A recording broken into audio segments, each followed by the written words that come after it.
So we're going to do something a little bit different today on the podcast, and I want to spend a little bit of time in introduction to explain that to you. You see, this episode will be a little bit different than previous episodes. I really believe that whatever you do in life, as a Christian, you need to treat it like your ministry. One of the biggest misunderstandings that I had as a young Christian was I thought that Christian service was something that people in full-time ministry do. Like if you're a pastor or you're in missions work, then you're serving God, you're in Christian service. But everybody else is like in support role. They come and fill the pews on Sunday and they give in the offering, maybe they do some volunteer work, but they're really not in Christian service. They do secular work and then maybe a little bit during the week they do some Christian service. The reality is, if you're a Christian, God has called you to a life of service. And regardless of what your occupation, what your vocation is, whether you are a pastor or you're a truck driver or a school teacher, engineer, cashier, in my case, a financial planner, whatever you have, whatever God's equipped you with, find a way to take it and use it for God. So in my case, God's given me a desire to teach and educate in the area of finances. And so I believe that that's a topic we desperately need in our churches. A friend of mine recently made the statement, it was so true, I couldn't have said it better myself. There are two big topics that the church has really shrunk away with, at large, just speaking generally, that the church has shrunk away with. And those are the topics of sex and money. And it's so true, because we don't want to talk about either sex or money in a church context because it's awkward, it gets really personal, really fast. But the truth is, the Bible speaks about both of those important topics. And if we decide we're just going to neglect to teach that part of the Bible, really what we're doing is we're allowing culture to step into that vacuum and to educate and to lead that conversation. Because if we're not going to explain and be faithful to teach, hey, here's what the Bible says, then we're going to allow just our upbringing and the people around us and what we see in media and movies and books and all of those types of things to really inform us as to what is healthy and what is normal. And so in the area of finances, our American culture definitely teaches us a lot about finances, because otherwise that's how you're going to learn, just by default, what your upbringing, your family, your school, what society as large feeds you to be normal and to be healthy. And some of the teaching about money out there is good, just in general. Some things that you'll get by secular culture is helpful. Some of it's just preferential, maybe not good or bad, but some of it is bad. Some of it is downright evil because it directly contradicts what the Bible teaches us. So if we want to live like Jesus and understand what he had to say about finances, then we can't be afraid to bring up the subject. We're going to have to be willing to broach that subject. And by the way, Jesus did talk about it a lot. In the recorded Gospels, Jesus talks more about money than he does about heaven or hell or prayer or faith. Not because money is more important than those things, but because money has a way of just zooming right to the heart of the issue, really focusing in on what truly matters to us at the end of the day. And by the way, not just Jesus, the Bible is in its entirety. There were over 2,000 verses that speak on money and wealth and material possession. So there is a wealth of wisdom and things for us to learn from the Bible in this area of money, and we would be wise to do that. So because I believe in the importance of Christians being biblically based in their view of money, what I did is I developed several sessions for churches. And I teach them over the course of a weekend, typically. I call it Managing God's Money. We spend a couple sessions, typically on a Saturday. We'll go through some practical tips about managing finances, your personal finances, budgeting, investing well, these types of things. And then on Sunday, I'll teach on what the Bible has to say about your giving, about saving, about spending. We just go verse by verse, principle by principle, and really let the Bible speak for itself. And in 3 or 5 sessions, we really just scratch the surface, honestly. We get a little taste for what the Bible has to say, and there's so much. Now, by the way, if you're listening to this episode and you are a pastor or a church leader and you'd be interested in providing those sessions for your church family, then that'd be great. I'd love to talk with you. You can reach out to me via email, info@nateskelly.com, or Facebook. But whether I'm ever physically at your church, I wanted to use the podcast as a way to to put out some of the same teaching and passages that I include in that Managing God's Money series, because I think it is important. And it really furthers the mission of Financial Pathway. So I know most of the episodes thus far have been very practical in nature. We've touched on some faith-based topics, and that's been mostly in our interviews. A lot of the solo podcasts have been on very practical financial matters. But going forward, I'm going to share some points, some passages from the Managing God's Money series on the podcast once every few episodes. I hope it'll be an encouragement to you. I hope it will further the mission of Financial Pathway, which is to provide practical financial advice from a biblical worldview. So today, we're going to start in Matthew chapter 25, and starting in verse 14, we're going to look at the parable of the talents. I think this is a good passage for us to sort of kick off this Managing God's Money sort of tangent to the podcast. And there's a lot of passages, obviously, that we will look at in the future, but I thought this was a good one to start with. If you've been in church for a while, if you've grown up in church, I'm sure you're familiar with the parable of the talents. Jesus often spoke in parables as an illustration to prove a point, a spiritual truth. And so these stories oftentimes help us to connect in our own minds a bigger spiritual truth and sort of bring it down to a bottom shelf level. So I'm going to read through the passage. I'll stop along the way and make some observations and some points. And then at the end, I would like to make three overarching observations about the passage and lessons that we can learn. So let's start Matthew chapter 25, verse 14. If you're able to have a Bible and want to pull that up, you can. If not, I'll read through here. It says this: "For the kingdom of heaven is like a man traveling to a far country, who called his own servants and delivered his goods to them." So remember, this is a parable. Jesus is teaching a parable. The point of a parable is to teach one spiritual truth. So we got to be careful when we read parables to remember this is not like there's some sort of hidden truths in the details and we have to really dig down to find some like hidden nugget or try to extend the analogy beyond what Jesus intended. It's a illustrative story. It's not a true story. It's meant to teach us one spiritual truth. So as we go through the story, that's what we're looking for. What's the overarching spiritual truth that Jesus is trying to get home to his audience?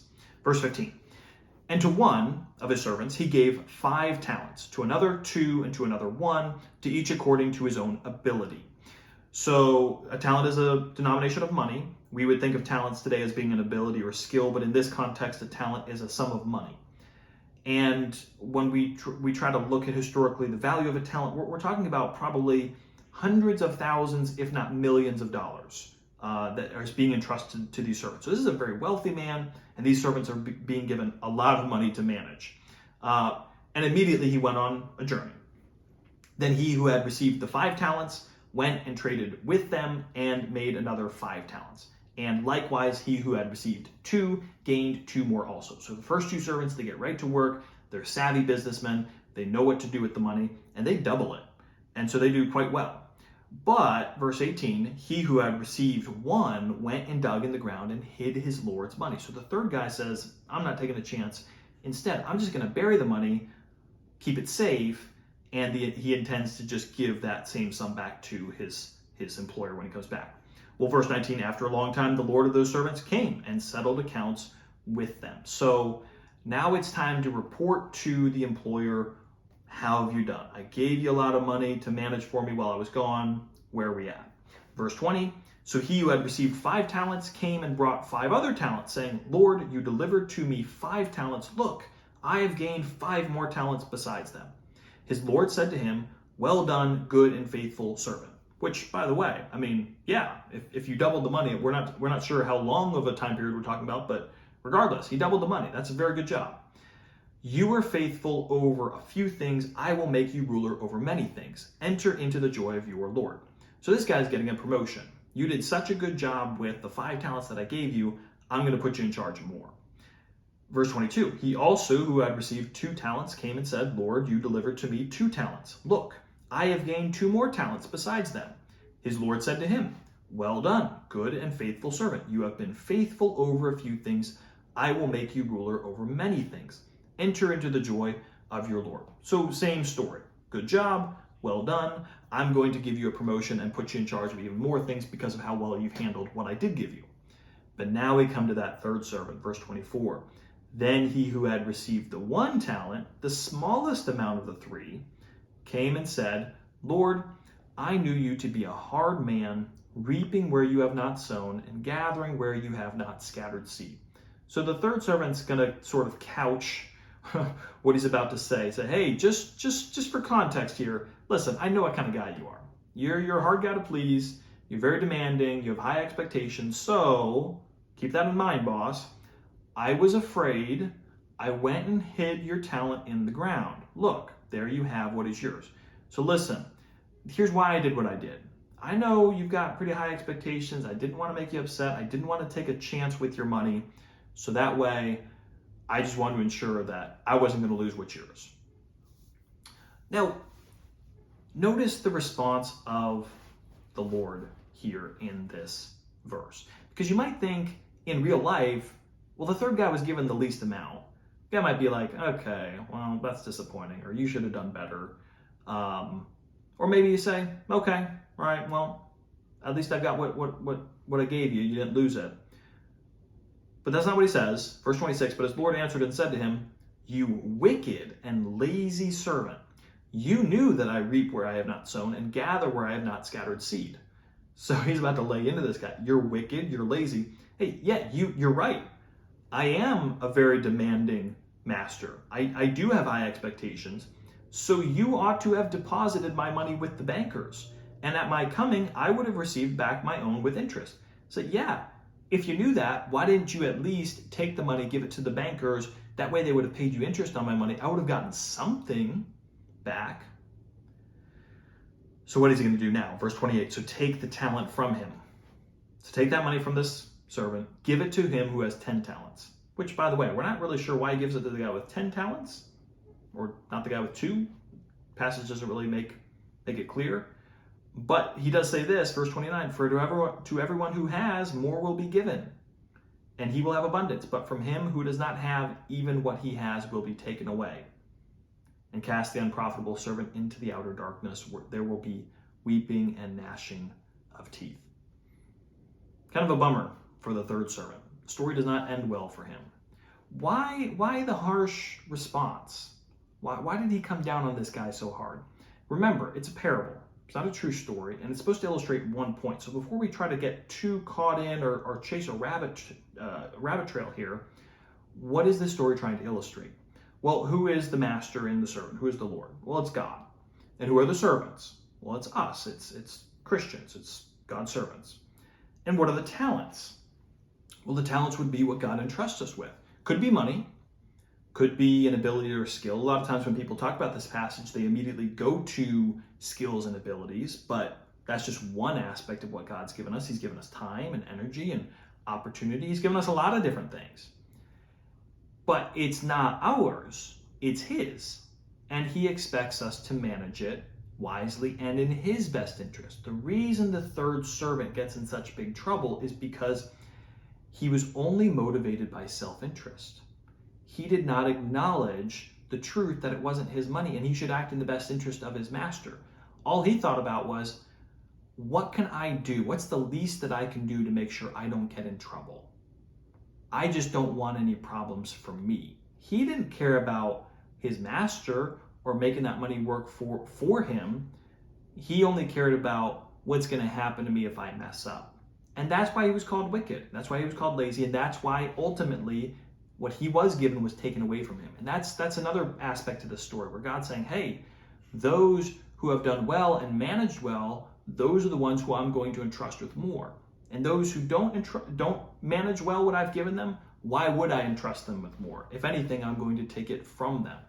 So the spiritual truth at the heart of this parable is the principle of stewardship. See, God's the true owner. He created the world. He created us. Everything that we see, have, experience, it's all because of God. And if it were not for him, we would have nothing.